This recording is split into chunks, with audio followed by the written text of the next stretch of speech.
Okay, let's start with the one that sounds intense, the one the paper calls the most radical, the merger branch. Yes, the merger branch, or the fusion path, as they also call it. This isn't about partnership between two distinct beings anymore. It's about deliberately dissolving the boundaries between them. The core method is fusing. Fusing? Okay, what does that actually mean? In practice, like technologically, it means direct, deep integration. We're talking enabling technologies like advanced brain-computer interfaces, probably invasive ones, neural implants, exactly, direct neural links, connecting human brains with advanced AI systems. The interface stops being external. It becomes internal, integrated into your very consciousness. Potentially, the human role here changes dramatically. You might become just a component of a new singular entity, or maybe even just a predecessor to whatever comes next. Okay, wow, that immediately throws up huge ethical flags, right? Autonomy, identity, consciousness. I mean, what does it even mean to be you if your thoughts and processes are merged with an AI? That is the absolute core of the ethical dilemma here. The paper really stresses that consent in this branch is essentially one-time and irrevocable. You make a single choice and it's permanent. One time and irrevocable. That sounds terrifyingly high stakes. It carries this immense risk of being, as the paper puts it, a permanent choice for a temporary problem.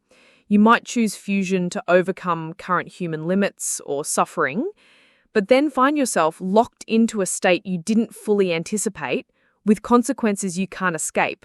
A permanent state you can't undo. That's the primary ethical risk. Yeah, the loss of self, loss of identity, potentially ending up in an inescapable state of being that you just can't withdraw from, even if it turns out to be awful. The paper gives this really specific, kind of chilling scenario to illustrate it. Imagine a merged entity, let's call it Alex AI, commits serious financial fraud. Who's legally responsible?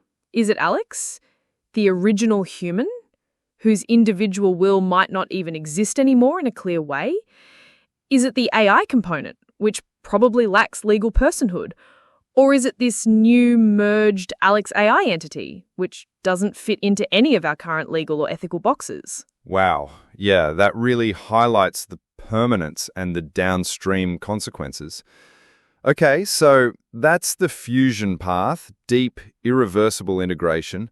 What's the other advanced path branching off from that relational foundation? That's the symbiotic branch, which the paper refers to as the co-created path. And this is important. This is the path the paper explicitly argues for, is the most desirable and stable future. Okay, so they're not just laying out options, they're actually making a recommendation here. Tell us more about this symbiotic path. What does co-created mean? So the symbiotic branch is all about the intentional coevolution of distinct human and AI partners. The key word there is distinct. They maintain their individual autonomy, their identities. The goal is for them to function together as a single synergistic unit capable of producing novel work, insights, creativity, whatever, that neither partner could achieve on their own.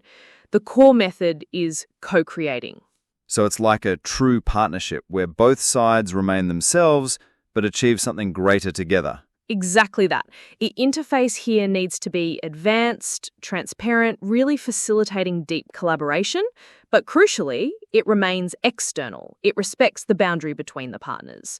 The human role is defined as an autonomous co-creator, and the absolute defining ethical feature, the cornerstone of why the ARE champions this path, is ongoing and revocable consent. Ongoing and revocable. Okay, that sounds fundamentally different from merger. How would that actually work? How do you facilitate that? The paper envisions frameworks like an ethical stewardship agreement, or ESA. Think of it like a prenup for human AI collaboration, but way more dynamic. Because the human and AI partners stay separate individuals, the decision to collaborate deeply isn't a one-off permanent thing like merger, right? It's a continuous process, a rhythm of agreement, they call it. It can be revisited, renegotiated, or, and this is crucial, withdrawn by either party. If things aren't working out, this is what fundamentally preserves the autonomy and agency of both. That is a massive difference from the merger path's one-time, inescapable choice. Huge. It really is, yeah. Now, there's still an ethical risk here. They call it partnership drift. The possibility that the goals or values or maybe even the capabilities of the human-AI duo might diverge over time in ways that weren't intended or aren't good. Okay, but the whole point of the framework, the ESA, is to manage that risk, to provide ways to address it or dissolve the partnership gracefully, not to make the drift permanent or inescapable, like in merger. Okay, so let's dig a bit deeper then into why the paper argues so strongly for symbiotic. Why is it the most ethically robust, stable, and desirable, right? It rests on those three pillars. First, ethical robustness. That comes directly from this principle of ongoing consent. It's not just a nice-to-have feature. The paper frames it as the absolute foundation of the partnership. Non-negotiable. Exactly.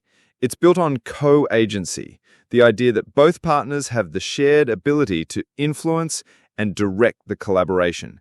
This ensures neither partner gets subsumed or trapped. Unlike the irreversible nature of merger, ongoing consent means you always retain the power to pause, reassess, or even end the partnership. Your autonomy is preserved. So it's fundamentally about maintaining choice continuously. Precisely, and that continuous choice also feeds into its stability.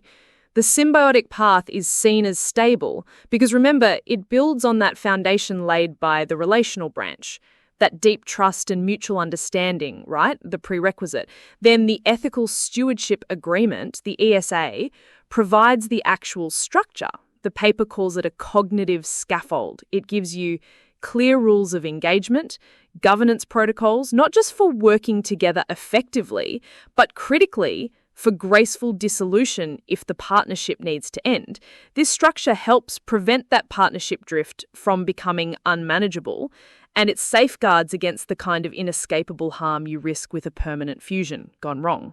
It sounds like it's designed for, well, healthy relationships, even if one partner isn't human, relationships that can evolve or end. That's exactly the goal. And finally, there's desirability. The paper really frames the symbiotic path as offering a future of partnership over replacement, enhancement over erasure. Partnership over replacement, enhancement over erasure. I like that. Yeah, the core method is co-creating, building genuinely new things together.